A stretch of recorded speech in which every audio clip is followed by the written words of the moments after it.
Hi, everyone. Good morning. Hi, can you hear me? We can hear you, but we can't see you. This is very strange. I can see you. It says everyone can see and hear me. Hold on.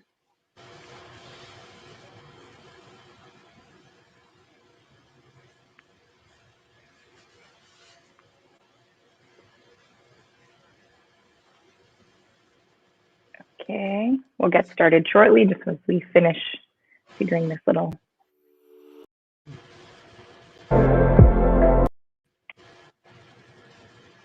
You still can't see me, right? No. All right, let me log back in. It was working before. Ugh. Okay, I'm logging.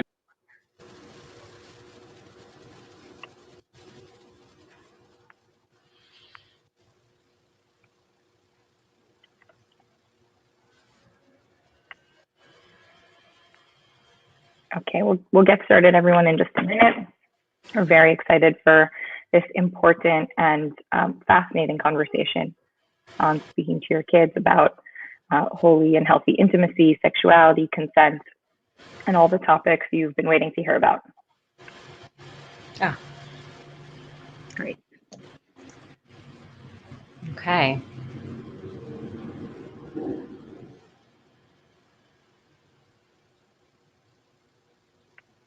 Okay, Rachel and Yardena, I'm really excited to get started. Contrary to what I shared in my promotional video, the talk is not canceled, but we are going to approach having the talk with your kids in a very different way. There's no one talk. It's really a lifetime conversation with your kids.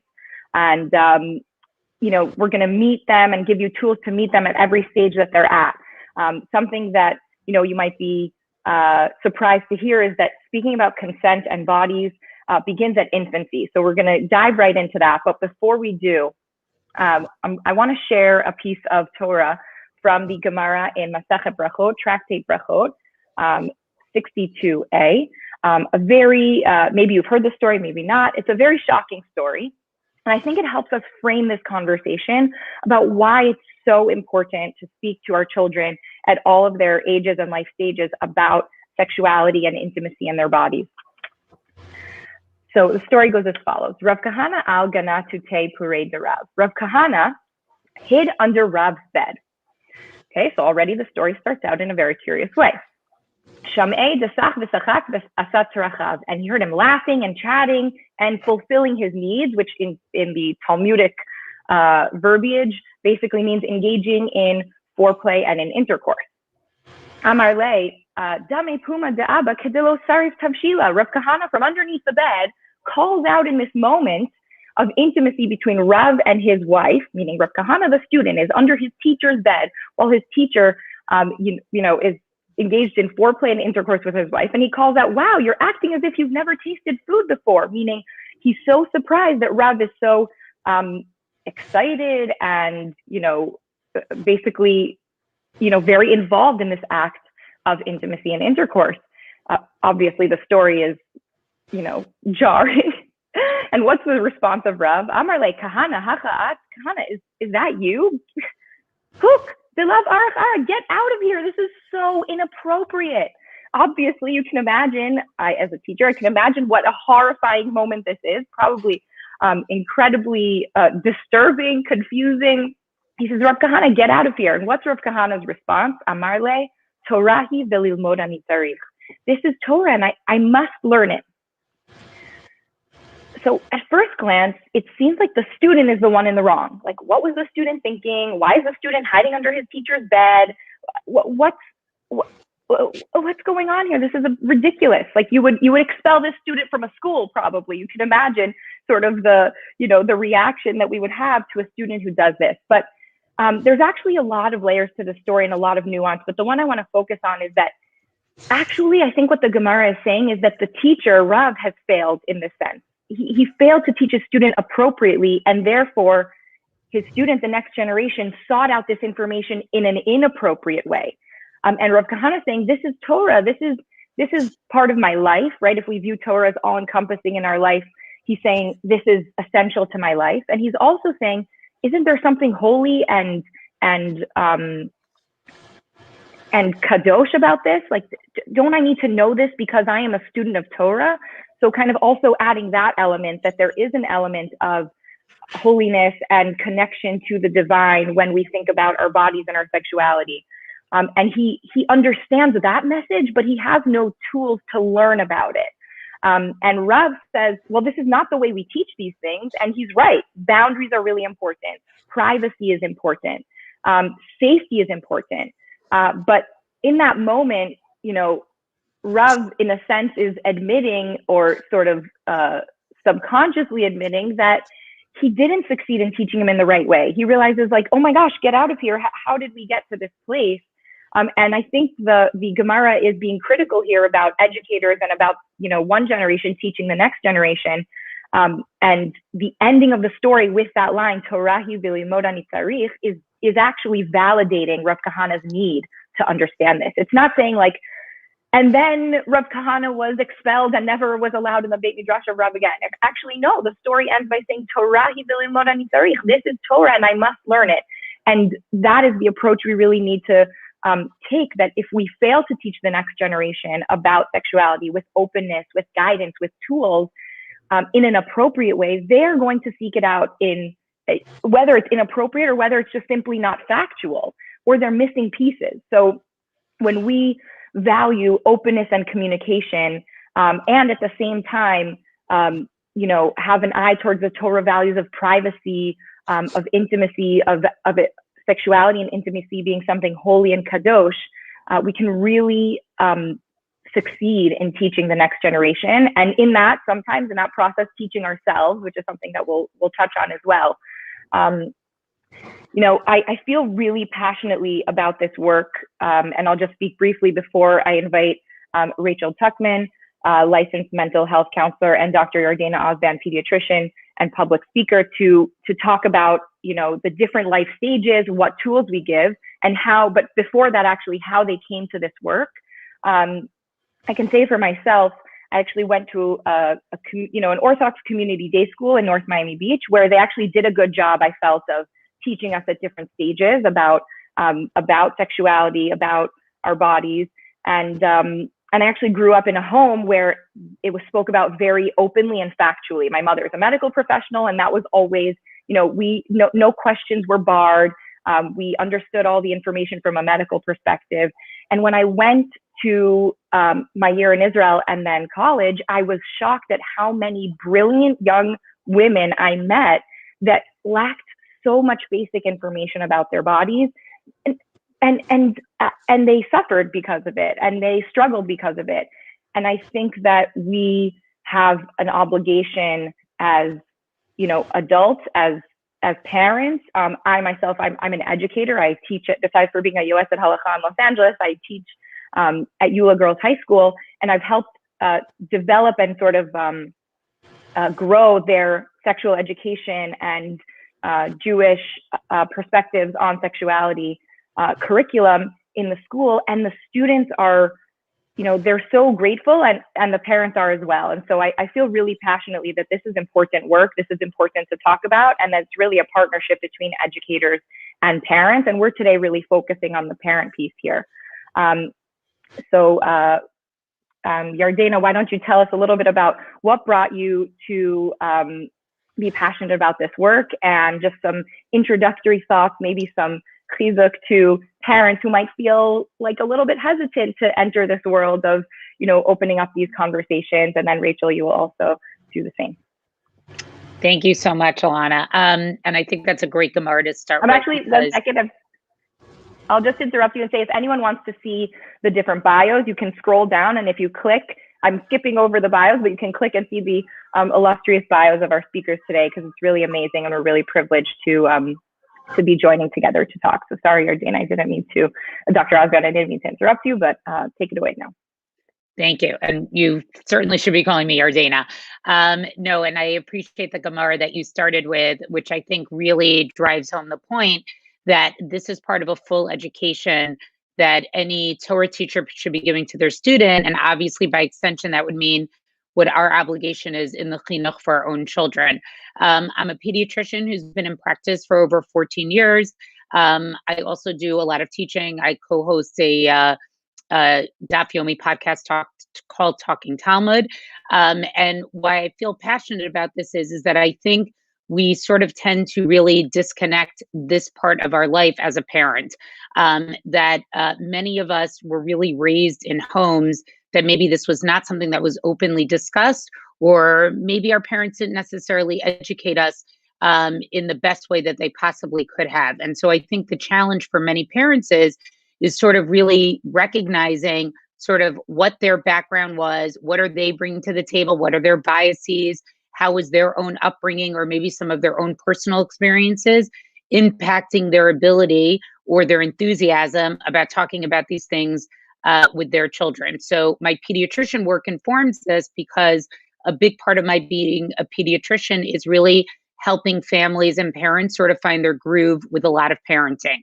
And it's not that I believe there's one way to do anything, whether it's toilet training, disciplining, and even these types of issues, talking about sex with your kids, but it's more about being a guide to think about what's going to best fit for your family. But I think this particular issue is interesting with families, because people really bring so much of their own upbringing and how they feel about the topic and their comfort level to how they want to parent it. And so I think it's really important to sort of explore that piece by yourself, with a partner, if you're parenting with a partner, to really think about, why are you uncomfortable? What pieces of this topic make you uncomfortable? Are there specific ages or specific areas that make you uncomfortable? Because until you've explored that part of it, it's going to be very difficult to speak about this in an open and honest way. I probably have my own children feel I'm a little bit too open. I grew up in a household that was particularly open also. But, I really would rather have my kids feel that I talk a little bit too much about this than get their information elsewhere. And I guess before I hand it over to Rachel, that's what I would leave it with. This should feel empowering. Like, you are the parent. And so you should feel empowered that you get to be the first line of information. Isn't that amazing?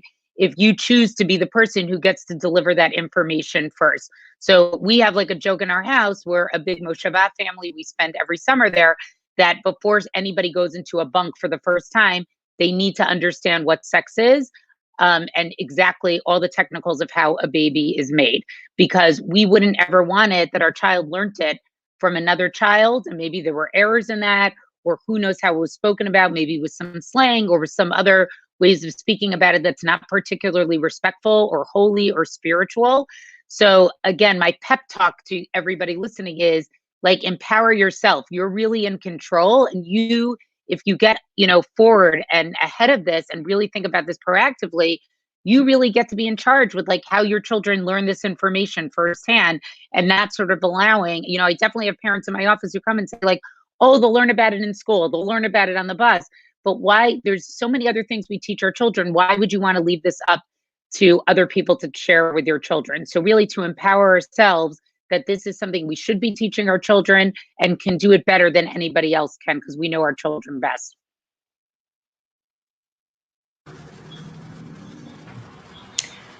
So, I mean, I'm going to kind of combine the two of your answers together, and I'm going to say that, yes, this is so important. This is really a parent's job, that we should be talking to our kids about this. And I find that often in my work, parents don't know how to talk to kids about sensitive topics. And it could be things like sexuality and body image. And then it could be things that are a little bit more, less uncomfortable, but it could be things like talking about how to deal with their friends, or peer pressure, or drugs and alcohol. So it's really important that parents learn to talk to their kids about everything. It keeps them connected. It keeps our kids safer. We want to be, like Yardena said, the primary source of information. You want to be more accessible to your kids than a Google search. And right now, these days, it's literally in their hands. It's not that they have to come home and wait for that dial up and like all those weird noises from AOL connections, right? Like, it's literally at their fingertips all day long. And if it's not in their hands, it's in their friends' hands. So you really want to make sure that you are the primary source, that your kids feel that there is a shame-free, safe environment where they can come and talk to you and ask you questions. And if they've heard something from a friend, they can come and kind of get the information from you. Is that right? That's what I heard, or that's not what we talked about. Can you tell me if this is correct? When your kids feel like they can talk to you about these things, they're just more empowered in the world. They have more confidence. They know how to handle difficult situations. And it helps them in terms of, whenever they're in a situation where maybe they need to be able to speak up, they're empowered. So they are able to advocate for themselves. They're safer. It removes shame from their lives, from their interactions. It helps them in doctors' offices to describe where they're feeling any discomfort or pain. It creates healthy body image, and it creates a healthy relationship with sexuality. And it's important for us to realize that sexuality, it's an aspect of being human. It's with us our entire lives. It's more than just sex and reproduction. It's really who we are. It's our bodily functions. And this is really something that, like Alana, you were saying in the beginning, Judaism does not believe in suppressing sexuality. We really believe in sanctifying it. It is not immoral. We don't take that societal view of nudity and sexuality being immoral. It's not.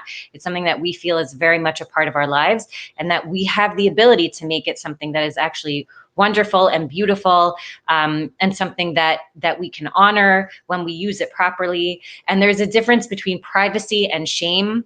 And when we tell our kids that this is something private, that we don't like, it's not our daily discussion, that doesn't mean that it's something we never discuss because it's bad. It just means that there's a time and a place for it. In our doctor's offices, when there's questions, when you're going through phases of life where you need to know about things, when it's, you're reaching puberty, when you've encountered a situation that might feel confusing for you, these conversations are always happening. And like you said, Alana, they start in infancy. It's not like that talk when they're 10 years old. Okay, I'm going to sit you down and start from A to Z. These are micro lessons that we build on throughout the course of their lives. And we're always learning, and we're always growing, and we're always creating that environment that our kids know and feel that they can come and talk to us about anything. We're not going to laugh them away. We're not going to yell at them. And even if we are uncomfortable with the conversation ourselves, because maybe we've never had it, or we never thought about it, or we ourselves are still not so comfortable with it, that can even be a part of the conversation, which we'll get into a little bit more, where we just admit to our kids, like, hey, like, this is weird for me, but I'm so happy that we're talking about it.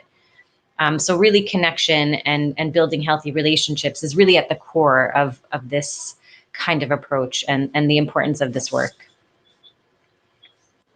Thank you. Yeah, amazing. That point about privacy not necessarily needing to, not just not necessarily, but privacy doesn't mean shame and secrecy.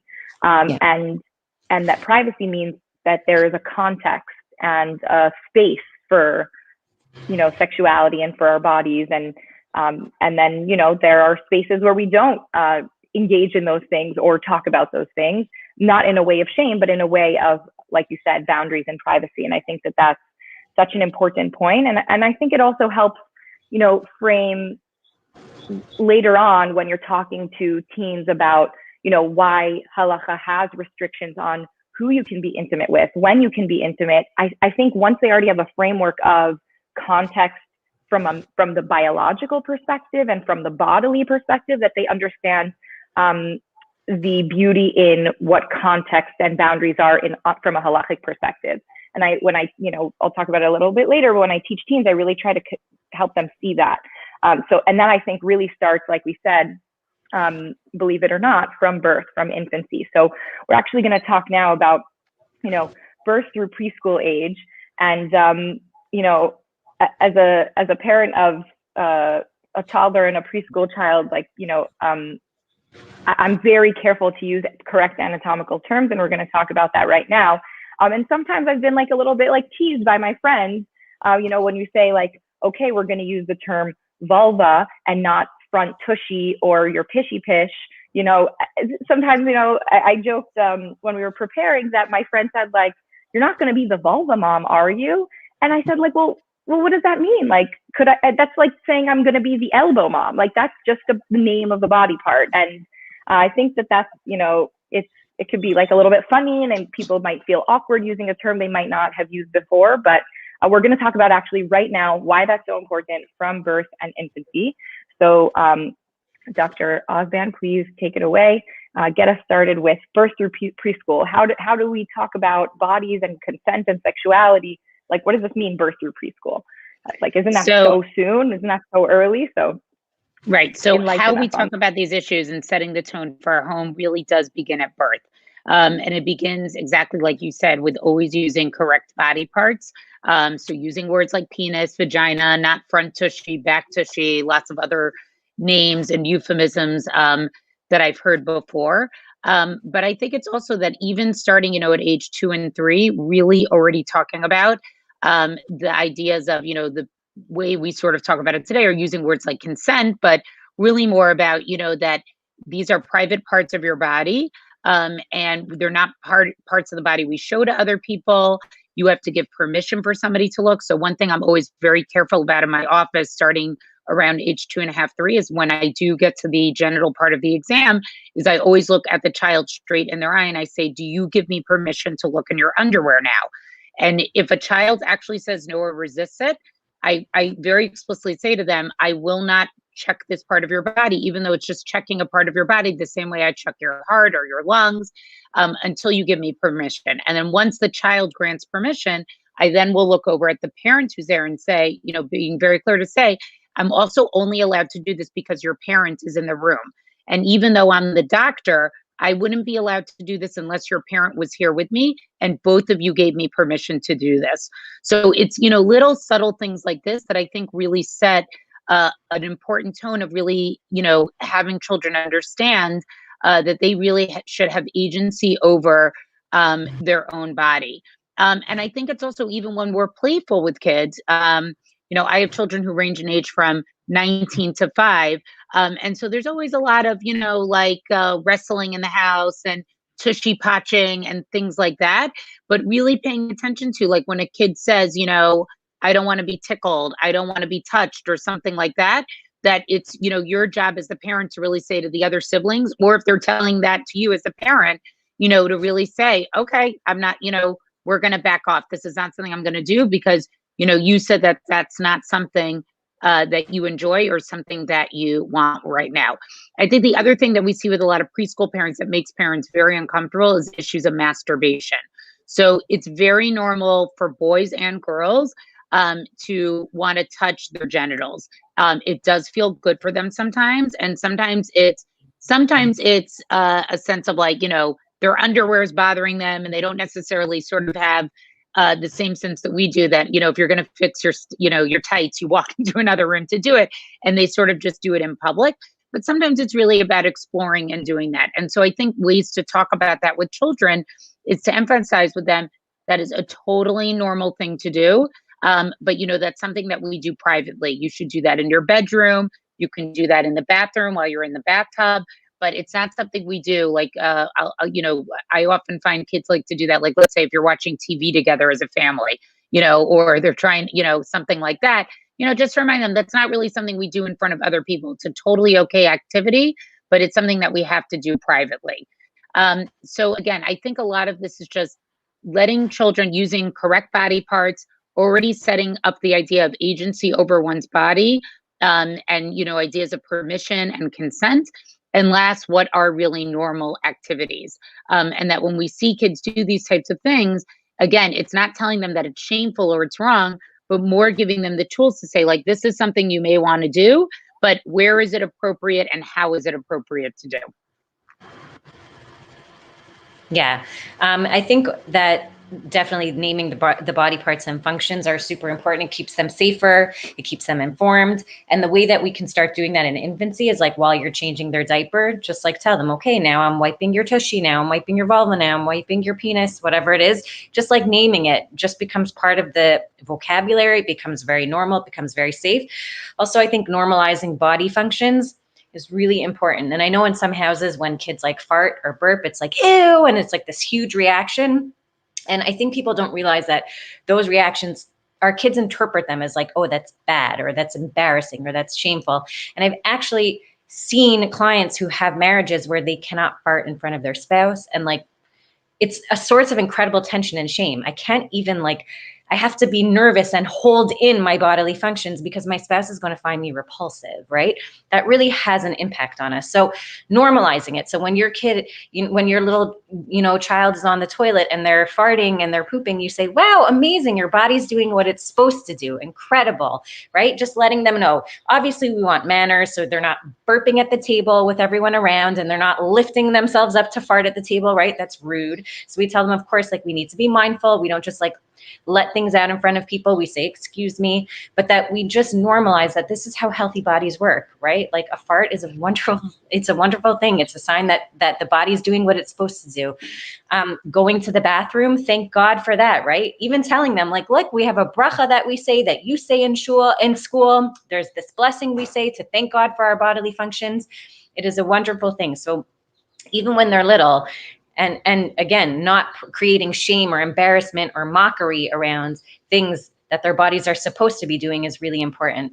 And again, I think it's important for us to, when they have siblings, so if you have an older son or an older daughter, and then you have a younger sibling, even telling those children the name of the body parts of their opposite gender sibling, so that there creates this empathy and awareness of other people's bodies. So brothers are not calling their sisters' vaginas and vulvas front tushies. They know that's her vulva. She has a vagina. She's a girl. He's a boy. He has a penis and a scrotum. That's how it, that's the name of it. I think that's very important for them to understand and to be able to have that respect for other people's bodies as well. So I think that's how we create those conversations, just by starting with just naming them. The words roll off our tongue, just like eyes, ears, elbows, nose. Same thing, scrotum, clitoris, nipples, whatever it is. And there's, if you feel uncomfortable saying it at first, that's fine. The more you say it, it becomes normal, and it will become normal for them. So I think that's really where it starts. And then, yes, we have those discussions like Yardena was saying about safe touch and appropriate touch, and who we can show our bodies in front of, right? So if there's company in the house, you don't run from the bathroom naked into downstairs. And again, that's not a shame-based thing. That's just a privacy thing and a body respect thing, right? That our bodies are not for everybody to see. We're mindful of how we present ourselves, and just being very sensitive in how you talk about these subjects with our kids. And again, letting them know, any questions, I'm here. All bodies are good. And I think that sets the tone for those later discussions that you're going to have when they're older that are a little bit more detailed or sensitive. One thing I would just want to add to that about, the idea of bodies is I get a lot of questions or discuss with parents, nudity in the house. Like, should your kids be in the room with you when you change? Families who tend to, sometimes will shower together, even with parents, adults. So, I'm personally of the feeling, I think it's actually a very healthy way for preschool and toddlers to learn what normal adult bodies look like what they're supposed to look like when they're grown up, that there's hair in certain areas, that parts of the body actually get larger when you're an adult. Again, I understand that this may be very sensitive to certain parents, because, in other words, like, they may have grown up in a household where they never ever saw their parents naked. And I'm not at all advocating sort of like a gratuitous, like, you have to change in front of your kids, but more like, if you're getting changed or getting dressed and, your 2-year-old or 3-year-old walks into the room, not sort of like covering up immediately, but just that it's sort of like, you're there and, you're, putting your shirt on or putting, a bra on or whatever it is that you're sort of getting dressed. So I think there are different ways for different families to do it. And I also will say, you will know at what point it becomes not appropriate, right? In other words, you'll have a 4 or 5-year-old who will make a comment either about your body or the opposite gender parent body. That just sort of clues you in, like, they're really noticing the differences. They understand the differences. They understand what people look like, and it's probably just not appropriate anymore. And I think that's also true with issues of like kids bathing together. You'll sort of you'll know, and different things will work for different families. But again, I think at least minimally, if a kid walks in on you while you're getting dressed or something like that, or even in the bathroom, which happens with little kids all the time, not covering up, not yelling right away, you must get out. This is a very normal way for kids to see adult bodies and learn what they're supposed to look like.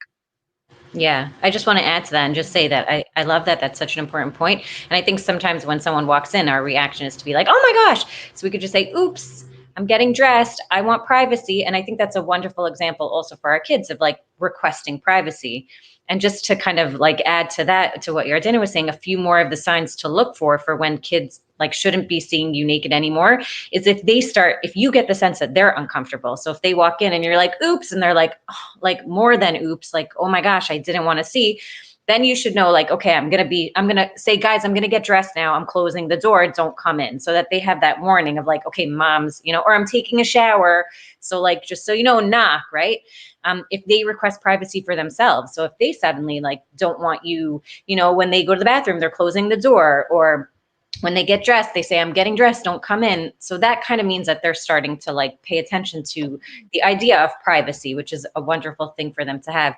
If they're trying to touch your private parts, or if they're like ogling, if they're like, whoa, like way too like into them, or if they're looking away even. So if they're in the room and you're like okay with it, but they're so uncomfortable, that's kind of a sign that you could be like, you know what?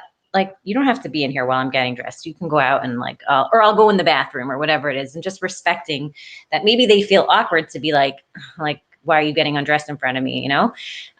So looking out for those cues and in that way, again, I think that we model then for our children, like how to appropriately kind of move into that stage where then they start requesting that privacy themselves, which is something we do want them to do. Right. And usually kids are more private about themselves before they get private about you. So they may insist, like in my home, it certainly has been that, they don't want me in the room when they're changing, but everybody sort of forgets to knock on the door sometimes. So, and I think that's also okay. Like, it's okay for them to take a little bit more agency than the parent, but so that's also typically very normal. Yeah. Yeah. I'm wondering if you can talk a little bit about if a preschooler, age 3 or 4 asks like, oh, so-and-so's mommy is having a baby, or there's a baby in someone's belly, or, hey, how did the baby come? Like, how, and when they ask like, how, basically asking like, where do babies come from? For this age group, what types of, phrases and information is relevant and appropriate to explain to a preschooler how babies are made? What, if they ask about what are those body parts for, like kind of giving them, like you said, micro sessions of the talk, but really the lifelong conversation. How do we begin those conversations for preschool age? Rachel, you can start us off. I wasn't sure. So I think that when kids ask these questions, the rule is always honest and truthful, but age appropriate, right? So we need to consider like who we're speaking to. So if you're speaking to a 3-year-old, basic is always better. So really like very little information. So if they say like, oh, this one's mommy is having a baby, where does the baby come from? You can say, the baby is in the mommy's uterus. And then when it's time for the baby to come out, she'll go to the doctor, or maybe she'll have a home birth, whatever it is. So you can just say, then her uterus will squeeze the baby and it'll come out. Usually kids are okay with just that basic information. They don't generally tend to ask more, but if they do ask more, then you can continue on and you can give them more information. You can tell them there's such a thing as a C-section, right? So they have a special surgery and then they take the baby out that way, or the baby is squeezed out through the mommy's vagina. Done. And again, kids are usually okay with that. They're not asking for more. They're not looking for more, but really just keeping it super simple and just asking what they're asking you, like not getting into like biology and getting very complicated. Less is really more for a child. And you'll see then as they get older, again, we're building, right? Those micro lessons. So then when they start getting into those more complex questions, like, wait, how did the baby get in there? And we'll get into that more, I'm sure. But then there's already this foundation you've built from them about a uterus and about a baby being born, vaginally or through a C-section. So there's already a lot of like foundation that you've built for them that makes these conversations easier and also just not awkward and very comfortable and easy to have. Great. Yeah, thanks. And I think that kind of brings us through that now to the elementary school age, around 5 to 8, to I guess maybe we can even start with continuing that conversation for 5 to 8-year-olds, talking about how they're more likely probably to be asking about how does a baby get in there, or, oh, those people are kissing, or what's that magazine ad about? Like they start noticing things and asking questions. So I guess let's talk about that. And then I'd also love, if for this school age, to hear about also about consent and safe touch and body safety for this age as well. So first, I guess starting off with how to continue that conversation for this age group, 5 to 8-year-olds, and then also talking about body safety and consent for this age group as well. And Rachel, why don't you continue on with how you would continue that conversation with an older age, and then Dr. Ozben will fill us in as well. Yeah. So again, when they're younger, they can't really grasp complicated concepts. As they're older, they can definitely start understanding more. Also, as they understand their bodies more and see more of the world and through experience, they're able to better understand. So when they ask you ages 5 to 9, like, so where's the baby come from? So you can say from the mommy's vagina, or again, whatever. You can even include, again, your birth stories, right? So if you've done an IVF or you had a C-section, you can definitely teach your kids about that too as they get older. So just keep that in mind. So, from the mommy's vagina, and then how do the babies get in there? There's an egg and there's a sperm, and those come together, and the sperm gets cozy in the egg, and then it grows into a baby in the mommy's uterus. You can even stop there because generally kids are happy with that. But again, as they get older, right, in that 5 to 9 year category, then they might be like, okay, but then how do the sperm and egg meet, right? But you don't have to give them that just yet. There's a sperm and an egg, they meet up, they get cozy, and then that's how a baby grows. Later on, they might start asking where the sperm comes from, and then you can get into that, which again we'll progress into soon. But just really breaking it down into these like smaller pieces, and then you continue on as they ask more questions and get more curious. And I've given a resource page that I guess we'll share at the end of this talk, where I have a bunch of books that I suggest that you can read together. Some that you can read on your own. I always tell parents, look at the books before you read them with your kids, because I don't want you reading a book and suddenly you're like, oh my gosh, like, shoot, I wasn't ready to share this yet. Like, I don't want to be on this page yet. So kind of look at the book first, figure out what you want to look at with your kids. You should get comfortable with the book yourself. If it's not a conversation you've like ever had, or you didn't have these conversations as a kid, get used to it, kind of get all those nerves out of you, and then show it, work through the book with your child. And often the books are helpful to kind of ease that like discomfort that we have. So definitely doing that. And then in terms of the consent piece and safety piece, it's important that we are constantly having these discussions, just like we're always having this conversation about our bodies and our functions and our sexuality. We're constantly talking about the sexual abuse piece and prevention and safety, and not from a scary piece, from a scary place, but from a place of taking care of yourself and keeping yourself safe, and not the world is bad, but like that you just like we say, when you cross the street, look both ways, right? Because we want to make sure that they take care of themselves. It's the same thing here. We want them to know how to take care of themselves and to prevent themselves from being hurt. Talk about secrets with your kids, right? So it doesn't have to be like right away, like no one's allowed to touch your private parts, and it might not be a stranger. It could be a person that you know. It doesn't have to be like that. Just be, let's talk about secrets. What do you do if someone tells you a secret? What's the difference between a secret and a surprise, right? A secret is something that we keep for a long time that could hurt somebody. A surprise is something that's like exciting, and it's a birthday present or a surprise party. And then there's privacy. That's respecting our personal space or information. It doesn't hurt anyone. Sometimes it helps to keep things private, you know? Talk about playing doctor with their friends, right? Little kids will do this. And I know some parents freak out. I walked in on Shabbos and my son was playing with his cousin and they were looking at each other's private parts.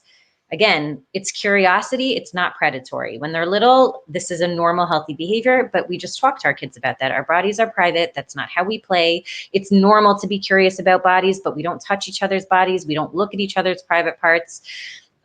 When you're giving them a bath, teach them to wash their own private parts and tell them while they're doing that, this is your tushy, this is your penis, this is your vagina, this is your vulva. No one touches it, only you. And even when you're wiping them as they're older, you don't necessarily have to ask their permission, because if your child says, no, you can't wipe me, it's not an option to let them walk around not clean. So you just let them know, I'm going to wipe you now, right? Just giving them like that heads up so that they mentally are prepared that, okay, I'm about to be wiped, or I'm about to be washed, whatever it is. And then letting them know also that, you know, when someone's babysitting them, let's say, you know, a grandparent or an aunt or an uncle or even a babysitter, that they can be responsible for washing their own body parts. Even at 2-3 years old, you can do your tushy and you can do your penis, or you could do your vagina, or you could do your vulva. Like no one else has to do it for you. So you can teach a child as young as 2 how to do that. So that's important. And then a fun game to play with like younger kids to teach them about like body, about basically like privacy and boundaries and their space around themselves is something like that's called a body bubble game. And basically they draw like an imaginary body bubble around themselves. Like you do it with them, right? Let's draw our body bubble. And who can we invite into our body bubble? When is a body bubble helpful, right? Are there ways that we can change the shape of the body bubble? And you have to make it a rule in your home that like when somebody says no or stop, like we listen to it, right? And that all the kids listen to that. So we have a rule, you know, so if somebody's, you know, tickling you or someone's sitting next to you and they're like too close to you and they say, move away. She said, move away. You have to move away now, right? She said, it doesn't tickle. She said, it bothers her. He said, you're sitting too close. We really have to advocate for them to listen to each other's no, but also to use their no. So that's really important. And again, I think that empowers them to feel in charge of their bodies, not to feel afraid if they feel uncomfortable with something, to step up and be like, please don't touch me like that, or can you move away? And even just to trust their feelings, which I think is so important. They have to know that like their inner gut is something really, really powerful, and it's something that they should listen to. And I think that is a message we get over time as adults, that we can't trust our bodies and we don't know better, and someone else always knows better than us. And we don't want our kids to think that. We want them to know, you know what feels right. Pay attention to that. So that's in terms of the consent and boundaries and body respect piece. Yeah, I think that's so important. And I think teaching kids to trust their gut, you know, like if somebody touches you and it feels yucky, it doesn't feel good. You have to tell them, no, you cannot touch me. And also encouraging them to tell you if somebody touched them in a way that made them not feel good and without feeling shame. And I think this, like, again, you said, starts from birth. If they don't have shame about their body parts, they're more likely to feel comfortable to come to you and tell you that somebody maybe touched them in a way that made them not feel good. And I think that's really important. And Dr. Ozban, maybe you can continue with that, and also any added tips on not just talking about consent and body safety, but, you know, talking to kids about sexuality, and as a medical provider, you know, what types of questions kids this age might ask you, or parents might ask you. Yeah, so just a couple of things that I would add, you know, in terms of the consent issues, I also think issues of consent, or, you know, having kids tell you if, God forbid, something did happen to them, is really, all of this is part of one big continuum. So, for example, I've told, some of my 5-year-olds where a baby comes out of, that it comes out of the vagina, and then you're always a little bit nervous. Like, I didn't need my kid to be the one to come to kindergarten and share that with everybody, because we do need to be sensitive to that. So the way I try to frame it, and I think the way parents should frame it, is more like, we are so lucky that we can talk about anything together. And you can always ask me anything, and I'm always going to tell you truthful answers. But we also know that sometimes things are private, and they're just things that parents and children should talk about right now. And, we should let your friends talk about that with their parents, right? So sort of making it clear, this isn't something that like friend to friend should be talking about. But that's really, you're so lucky that you and I get to talk about these things, and we get to share these things together. And, especially also when a child comes to ask you a question, really re-emphasizing to them how proud and happy you are that they came to you. I'm so glad you asked me that question. That's such a good question. I really understand why you were curious about that. It is hard to think about how the baby came out of the mommy, or it's hard to think about, I could understand why you'd want to know how the baby's actually made. And then, you can go into a lot of, those things that Rachel mentioned before about how to sort of discuss the actual specific, the specific points there. So I think it's really fostering an overall sense in your home of, I'm always available to talk to. You can always come to me, and I'm so happy to have these discussions with you. And I'm so happy when you come to me. And the other thing is to remember that these are never one-time discussions. You will often talk about these things multiple times, right? It may start with that your child has a peer whose mother is pregnant, and they observe something, and so they have a question about it. Or, it may be there was an incident on a play date or something, and so there's a reason to bring up these topics. But I think it's also just really important to talk about these things time and time again. When we talk about, some of the older kid issues, I'll talk a little bit more about where specifically I think that is. But almost like your kids should be hearing these things ad nauseum. Like, they should just know that these are things you talk about all the time. So you always talk about consent. You always talk about, body parts. You always, one thing like Rachel was talking about, like if they're going to be babysat. So like, I always make sure to mention to my kids when they were little, like, who's going to be in charge of taking you to the bathroom and wiping you, right? That should be sort of like a designated person. And I always qualify by saying, but that's because mommy and daddy aren't home. So they really have the sense of like, this is a typical activity that your parent helps you with, right? While I'm away, someone else is going to step in, but it's because I'm not here to help you. This isn't who normally would help you. And another thing to keep in mind also is that this may happen in your home with playmates. Like, we've had times where kids have come to our home, they've needed help, within the bathroom or something like that. So we make a very big deal also to say like, okay, do you have permission? And I also tell those kids, I'm telling your mommy or daddy that I helped you to the bathroom, to make it very clear. Also that like everybody knows that we went to the bathroom together. Everybody knows that I had to help you wipe. And so I think it's not just with your own children, but it's also like how you set the whole tone when other kids are in your home as well. Thanks. That's really helpful advice. Thinking about that angle about other kids or your kids in other situations. Thanks. Yeah, let's move, I guess, to preteen and pre-puberty, where things get a little bit more complex, more nuanced. And I think at this age is when sometimes parents feel even less comfortable really talking about the details and the mechanics of sex and puberty. And, when different ages are developing at different times, like one friend might, start be going through puberty before another. And I think that this is where parents and children kind of get into conversations where they feel like they're less equipped. So let's give everybody the tools and help them be equipped for those conversations.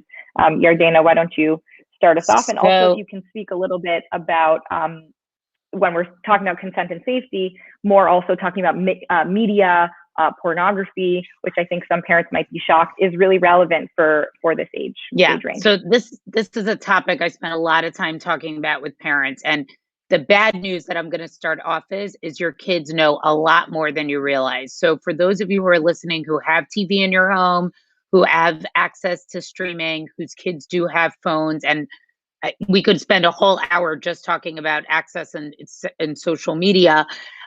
So I'm going to just frame it as more like that's the choice that you've made in your home. That's a choice that I have in my home also. So I'm not talking about the pros and cons of that. But the bad news is that your children are much, much more exposed to things than you are. And one thing parents should really keep in mind is that sort of like the over, let's say 35, 40 crowd, we sort of got, or our, let's say our pornography or information like this, it was very print driven. In other words, like many people may have had the experience where you were at a friend's house and like there was a magazine that maybe was found or a book that was found that, you read all the sexually explicit passages together with a friend or something like that. Today, the problem is that kids are really exposed to visual images of these things. And that really does something very, very different to the brain in terms of how they internalize that in a much different way. So we know that statistically, it's about 70 to 80% of all boys by the age of 11 will have actually seen some form of pornography. We should not kid ourselves at all that that does not exist in our observant communities.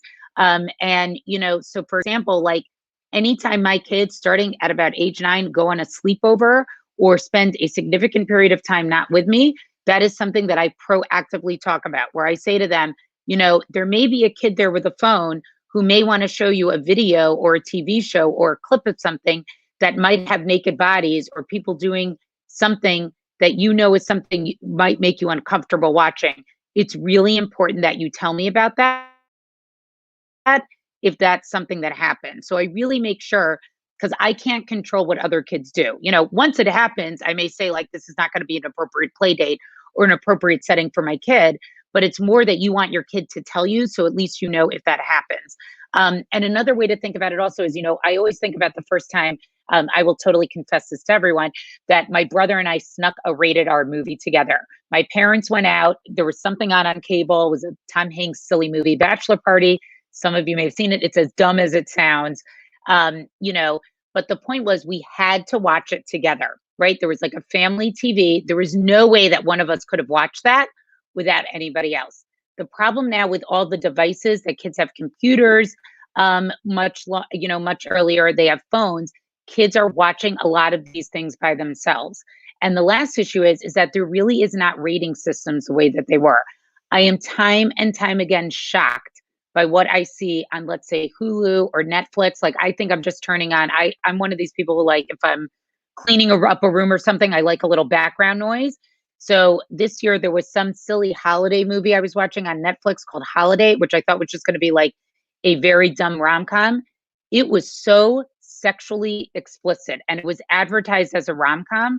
And the beginning opening scene was like a whole joke where a boyfriend meets a girl's parents and very explicitly talks about an encounter they had with oral sex.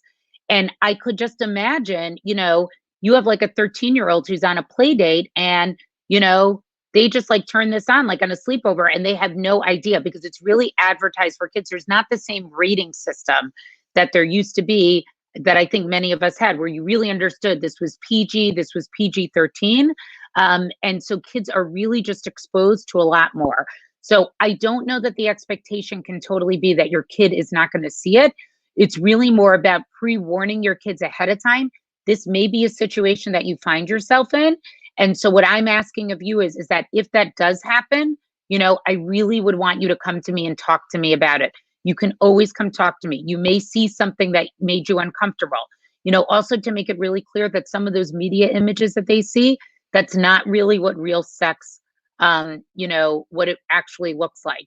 I once had a friend of one of my kids tell me that when they were young, casually mentioned that their favorite TV show was Orange is the New Black, which is a very sexually explicit TV show. And, so I said to my kid afterwards, I said, look, I would just be so sad if that's how you learned about sex, because it's not what real sex is. That's a TV version of what sex is. And so it's really just talking to your kids constantly. I actually think you have to talk about it more than we ever had to, because our kids are unfortunately just bombarded with it. So I don't know that the goal can totally be that your kid is not going to be exposed to anything. But what I actually think the goal is that I'm here to talk to you about it. I'm here for you to come to me if you find yourself in a situation where you're not sure what to do. And I know I'm sharing like a lot of anecdotes because I want to make it clear, like nothing that I do is actually perfect with any of my children. So one of my kids recently was somewhere who's in high school. They went to watch a movie and they ended up watching a rated R movie. I have no idea where the parents were. It was like a whole thing. My kid kept texting me. He was very upset what was happening. And I knew the movie was not bad enough. It was more like a language based, thing that I said to the kid when he came home. I said, look, what I'm proud of is that you texted me the whole time. I knew the entire time what was happening and I knew what was going on. And that's really what was important. And then we talked about what was wrong with the movie and why they shouldn't have seen it. But the point was, what I was so thrilled about as a parent is that my kid totally came to me and talked to me about it. So it's not that I'm going to protect my kid from every bad situation, but I want my kids to really understand I'm always available to talk to you. And that I really want them to understand that unfortunately the media is not in their favor. It wants to expose them to things that they really should not be seeing.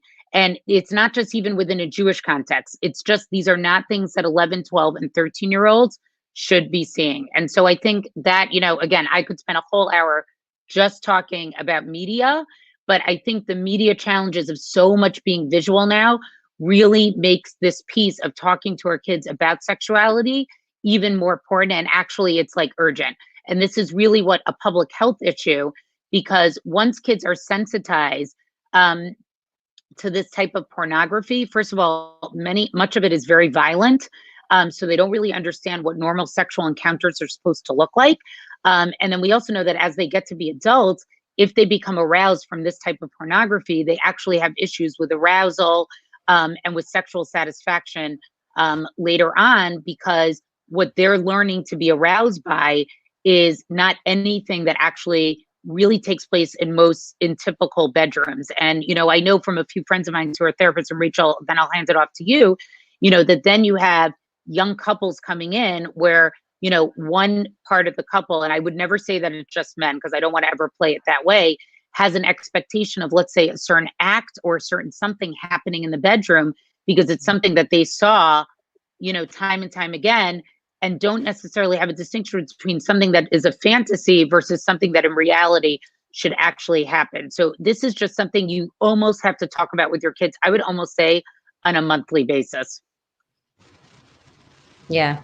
I think like porn talks start before it's even about porn, right? Which is like what we're saying here. Like these talks about sexuality and consent and relationships and respect and like having open conversations and like shame-free, like just open, connection with our kids, like is so important. So that when let's say they are exposed to something that somebody on the bus shows them or whatever it is, like you can come and have this discussion with them. I think it's really important for us to start like establish ground rules with our kids collaboratively, just in terms of their media use, not to dictate to your kids, this is where you put your phone, this is what time you can be on it, this is what you can look at. You encourage them to work with you on how to create an environment for them where they can make responsible choices. You set parameters together. So, what time do you think is reasonable for you to be on your phone until? Let's all agree that we all plug in our phones downstairs in the kitchen or in the front hall or whatever it is. Devices are always used with doors open and in communal spaces. Or if you are in your room because, it's quiet up there, the door should be open. What questions are okay to Google, right? Like, so if a kid is curious about kissing, like, you don't know what can come up when they're looking about, researching kissing. So we have to talk to them about that. Like there are certain questions that are only going to be for trusted adults like me or daddy or whoever your trusted adults are in this child's life. And then other things, those questions we don't look for on Google. You come and you ask a person who can answer the question. We talk to them about not chatting with strangers online, what kind of things they can post online. That whole idea of digital citizenship is really important.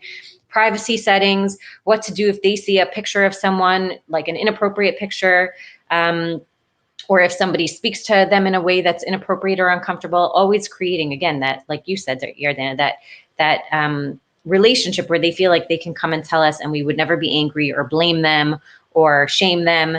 No topic is taboo. We should also be modeling the habits that we want to see. So if we're glued to our devices constantly at the dinner table and when they're talking to us, then we can't tell them like, get off your device, you're always on it. Like yeah, but you're always on it too, mom or dad, or right. So we have to be modeling that. We have to set them up for success by giving them, again, these like parameters that they agree on together. I tell parents, when you give kids devices, write out a contract with them that you guys agree on. It doesn't have to be rigid. You can always change the rules as they get older and have more freedom and more responsibility. Definitely important to have some kind of device in your home that is a filter. But again, I always say, like, it's not to like monitor. It is for monitoring, but also just to mentor. Like, you know, we have it also like for our phones, because sometimes we need a cutoff for how much, you know, we're on Instagram or whatever it is. It's not enough just to have a device in your home that blocks certain websites, because then when they're out at their friend's house, they can access it too. So it's not enough to plug it in and be like, okay, cool. Like, I don't have to talk to them. No, we still have to talk. We're putting this here because, you know, maybe we have a little one that's on the iPad and we want to protect them, but also we want to just create this environment of like that we need to be responsible. We understand that the internet is not our friend. It's a wonderful tool, but it can also be something that's very dangerous. And we want to be responsible about your use and our use. And then just in terms of having that porn talk with them when they're in their teenage years, definitely they have there's a great chance that they've been exposed to some kind of sexual content by age 11. So you can just bring it up. Again, no shame and no judgment. I just want to check in with you about something.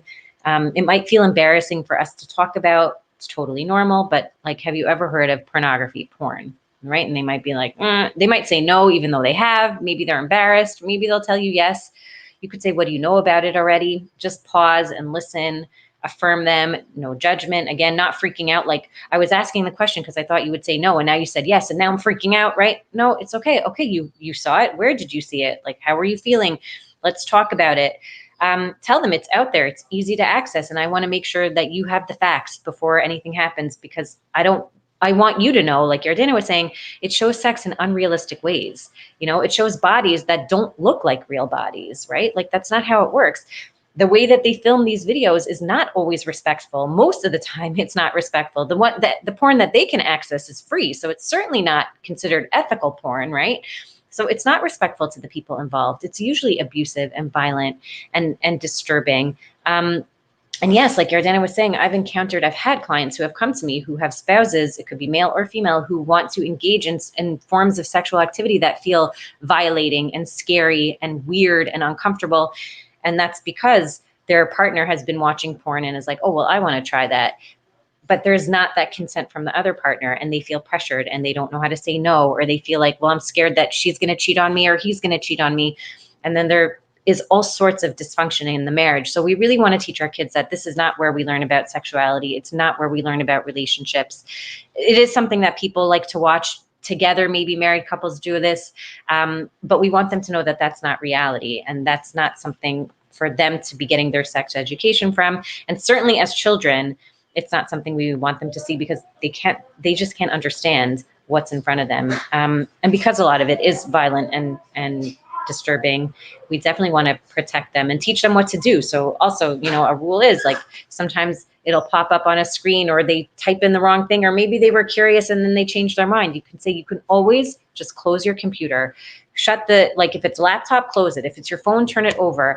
If it's the computer, just like walk away, turn off the screen and walk away and come tell me. I will never be angry. I want to help you. I want to protect you. That's my job. So they should never feel stuck of like, well, I had a minute of like, I was curious and I did want to look at it. And then when I did, I freaked out and I like didn't know how to stop. You give them the tools. You can still stop. Even if you got curious, close the laptop, turn over the phone, turn off the monitor, and just come and tell me I'm here to help you.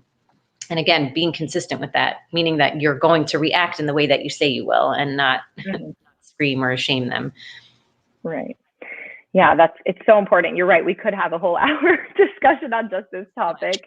I would love to shift focus now that we're, you know, sort of at the end of our session, to really actually talking about the good aspects of intimacy and sexuality. And when you have preteens and teens, actually talking to them about the mechanics of sex. And something I know that parents sometimes will say, especially in the teen years, there's a worry that if you teach them about it, you're giving them permission. And I'm very conscious of this when I teach, you know, sex ed in a high school setting. And I think that a useful sentence or tool is to really give over sort of both both sides of what you're trying to navigate. You know, as halachic observant Jews, we have an expectation that sexuality, or not sexuality, because sexuality is a part of who we are, but that sex and intercourse and intimate touch is a part of a marriage relationship. And I also really care that you have the proper information, both from an intellectual perspective, but also from a safety perspective. I want you to always be safe. If you ever made a choice that was outside of halacha, I would want you to be safe. That the mitzvah of v'nishmartem me'od lenafshotechem, we should take care of ourselves, our bodies, very much, is a mitzvah, and it doesn't stand opposed to the halachot and mitzvot of sexuality and sex in the context of a marriage. They both exist at the same time. We have expectations and we have a halachic framework. You can say these are our family values. And I want you to know this information. It's so important that you know about how sex works, about STDs. And I think that people are afraid to say one because they feel it negates the other. And saying that "and" sentence, like, and we care about this, and we care about this, sometimes so helpful for students and for parents. So I guess let's hear, how do you actually, and sometimes people will say like, but what do you actually say? Do you say the penis goes into the vagina? Do you tell them about sexual pleasure? Like, what do we say to our preteens and our teens when they ask us, like, or not, they might not even ask us at this point, when we have to tell them about the mechanics of sex, about pleasure, about safety and sexuality? I think that's where books can be great. I love this whole series. It's so, I don't think I got it in on time for a reading list, but there's a great series of books called It's Not the Stork. It's so amazing. Like, just look it up on Amazon or wherever. And I think that's where books can be great, because this is like, it's actually written as like a cartoon book. So what's nice about it is, and as Rachel said, always read the book beforehand so that it's presenting information in the way that you like. But what's great about that is, like, kids can sort of read it. You can then read it together, and then it's a reference for them to go back to again so that they can see the language again. So I think it is important to use like specific language of like, yes, the penis goes into vagina. Yes, people don't only have sex just to have children, but we also have sex because it's a way to connect with somebody. And also, because it's pleasurable and it's part of what a normal body and a normal human need should be. But I think that's why books are such a useful tool, because it sort of allows it allows you to say some of those words, but then also allows your child to sort of absorb or look at those words at their own pace. And so that's why I don't think only one modality of just doing this verbally works. It's really important to have something visual that they can take in, and also something, that they're hearing and is part of a discussion as well. And one thing I just want to add to that, and then Rachel, I'll pass it off to you, is, Alana, when you were saying this sort of, I want to tell this to you and also this. So I think particularly with our older teens and our college age teens, I think that's a really important thing. It's like, if we've spoken about body agency the whole time, so then, also framing it in that, look, what values you were raised with, what things, what was important in our household, but whatever choices that you choose to make, I'm sharing this information with you because I want you to be as safe as possible. Right? So not going in with an expectation that your teen who's going to be in college is never going to make out with somebody, or may not accidentally, may not even be there, they could be the firmest kid in the world. But you know what? It's kind of okay if they mess up, because it means they're really very human and are in a good, sexually healthy relationship. So I think it's framing those things, like that sexuality or some of these halachot about negia and things like that should not be presented in a black and white way. It's not about you always being shomer negia. It's not about you always never touching the other person, but it's more about, I'm giving you a lot of information. Some of this may be relevant to you for the stage of life you're in now. Some of this may be more relevant for you when you get married or when you're in a serious relationship. And all of us always mess up, right? And just because something happens one time doesn't mean it's not going to happen another time. And I think there's also a really important piece of really warning kids that just because they're around other observant or religious kids, that some of these bad things don't happen. Things like date rape, things like drinks being spiked, or things like that. And, just because somebody has a keep on or is wearing a long skirt does not mean that things do not happen. That is just an outward appearance. It means nothing to do. And, when it comes to sex, we really don't know anything that goes on in anybody's personal life. That is actually the bottom line. So I think, not making it clear to kids that, like, yes, you may have certain values or certain expectations, but like at the end of the day, they're adults and they are going to choose to do things the way that they want to. And your primary objective is for them to be safe. Yeah, that's great. And something that I just want to address that you had mentioned, Alana, which I do hear a lot, is parents worry, well, if I talk about it with them, like, aren't they going to want to do it earlier? And the research actually shows that parents that have these discussions with their kids, they delay sexual activity much longer, and then they have better relationships. They're more likely to use contraceptives. They're more likely to make sure that they're being safe in their sexual activity.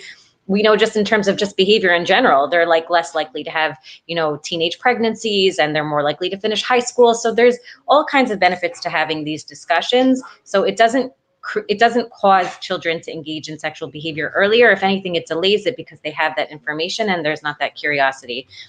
Something also that Yardena was saying that I think is important, and I want to point out, is that there was like a survey that they did to ask teens, like, who influences their decisions about sex. So parents, 11% of parents thought that teens viewed them as the highest, 11%, yes, of adults thought that teens viewed them as the highest influencers. And 52% of teens said that their parents influenced their decisions about sex. So don't assign the outside world, their friends, pornography, whatever, as more powerful than your influence. You are the greatest influence in your child's life. Even if they seem like you're annoying and they can't stand you and you don't know anything and you're not cool, at the end of the day, they value what you have to say and your decisions and your lifestyle, and they want to be close to you. So relationship is so important, and do not underestimate the value of these discussions with them. I think it is so important to talk to your kids about sex being not just for building families, also just the reality of sometimes sex does not equal a baby. That happens in this world. But yes, it's for connecting, it's for pleasure, it's for closeness, it's supposed to feel good. You both have to want to do it. So it's not one partner wants and the other doesn't, but they convince you to. We both have to be in the mood. You can start up, saying, hey, we're in the mood, and then change your mind midway and just be like, you know what, I'm not in the mood. And your partner has to respect that. That's important. I think married couples, before they get married, should know this. I think this is something that should be taught. It's important that you as parents also show affection in front of your children. If that's something that you're uncomfortable with, it's important to maybe try to think about getting comfortable with it so that they see that it's normal, that we can show love in non-sexual ways. It's a good example for your children of other love languages, right? There's giving and there's words of affirmation and there's physical affection. And just like we show our children physical affection, we want to show that we show it to our partners too. That helps develop our relationship. Let them ask you questions. Again, you don't have to get personal about your sex life with their other parent, but let them ask you questions about, just in general about sex and about how you feel about it and your value system. Even tell them, if you grew up in a home that it wasn't open, you can say, I didn't have these conversations with my parents. Like, nobody spoke to me about this stuff. I learned it from TV or from my friends or from my brother or, and this is what I thought. And like, I know that it wasn't good for me. And I want to have these conversations with you. Always be honest with them. Again, like, no, if you don't know the answer, don't be afraid to tell them, that's a great question. And like, I don't know, actually, let me go ask, a therapist or a yoetzet or a doctor or a rabbi. Let me go find out for you, because that's really important. And I want to give you the right answer. Thank them for asking you. Like Yardena said, like, always, thank you so much. I'm so glad you came to me with this because it's important. I want you to know about this. I want you to have that information. I think that our kids need to always know, again, that we will always make sure that we give them answers when we can. And if we don't know the answer, that we're not afraid to tell them we don't know, and that we'll get them the right information. And I think that will keep them safe. If they're ever in a predicament, also letting them know, if you're ever in a situation, you're with friends and you're uncomfortable, here's we can have a code word that you text me to come pick you up, or that things are getting funky and you might want to be picked up, I'm here for you in that way. And I'll never be angry. And I'll always be thankful that you felt like you could reach out and that I could be there for you. We want our kids to know, again, that we're on their side. We are their advocate. We're there to keep them safe. We're not there to like try to like catch them and get them in trouble and tell them what they're doing wrong. We want to just give them the tools to lead a safe and happy and healthy life. And I think that these conversations are really the way to do that. So again, just keeping it shame-free, open, and yeah, just knowing that you have a tremendous amount of influence in your ability to have these conversations. And again, I think a lot of parents think that they're not the person to get to have this conversation, that they want to give it to the school, or maybe they'll give it to their college teacher or their teacher in seminary, but it really should be coming from you. The rest of that should just be like added on, supplemental, you know, that they already have it. And oftentimes, sometimes schools, even if you send to a school that's very in line with your values, there might be things that they teach that are not in line with your values. So you really want to make sure that it's really coming from the home first, and then everything else is kind of just an added on, a bonus, or that they know how to filter out, oh, okay, that's not really something that like we believe in my home. You know, I'm going to leave that one to the side. And I think we do our kids a lot of justice that way. Yeah, that's beautiful. And it's so empowering. I think the bottom line is, you know, for us to feel empowered, that openness, that communication, it's a lifelong conversation. And in terms of the aspect of the sort of the Kedusha, the Jewish perspective, something that was, you know, coming into my mind as we're concluding is that one of the terms for intimacy or for intercourse or sexuality, for sex in the Torah is ladat, vaidat, that they knew or that they know each other. And I think it's not just knowing the other person, but it's also knowing yourself. And when we have these conversations with our kids, we're telling them, know yourself, know what feels good to you, know your boundaries, know what you're not comfortable with, know what your values are, know what your scientific knowledge is. And all of that knowledge really contributes to the health and the holiness of a person's intimate life. So thank you both for joining me in this conversation. I think we've given over a lot of really helpful tools. If you want more, there are resources that are available to you in the Socio platform, and you can look those up. And you can always feel free to email me. I'm sure if Rachel and Yardena want to share their emails as well. But my email is always available on the web, yoes@la@gmail.com. You can always email me for further resources if you need. And thank you so much, everybody, for coming. Hope you have a wonderful day. And please continue to join the amazing sessions in this conference. It's unbelievable. I'm really looking forward to the other sessions as well. So have a great day, everybody. Thank you. Thank you so much. Bye, everyone. Bye.